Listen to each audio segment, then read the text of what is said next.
So my first interaction with John Laurinaitis was actually pretty brief, but Shad brought me out there and I walked up the ring steps and onto the apron. This is my first ever time stepping into a WWE ring. We said hello. He complimented my physique, asked about my background, and then he asked me why I wanted to do this.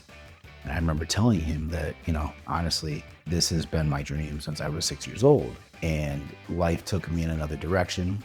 And I ended up going to Harvard Law School and then getting a job at the top firm in Chicago where I was working until I left to pursue professional wrestling. So I was explaining to him how this is my goal. Like, I'm putting everything into this. I pushed all my chips in and this is what I want to do. And he didn't say much.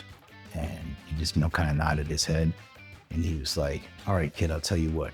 I'm going to send you down to Tampa, Florida to our developmental school, FCW, and we're going to see what you can do. He said, it's going to be a week-long tryout just to see how you move around and if you can pick things up.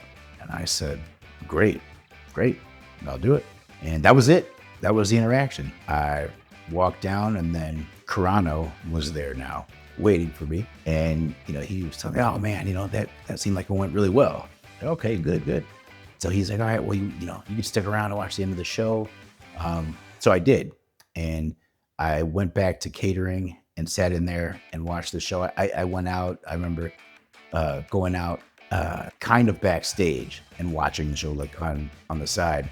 And that was really cool. Just being able to be at a WWE event, a SmackDown taping, but behind the curtain, behind the ropes, like for the first time as a worker. Well, even though I wasn't a worker, but part of WWE as opposed to being a fan. So after that, I flew home and then they sent me travel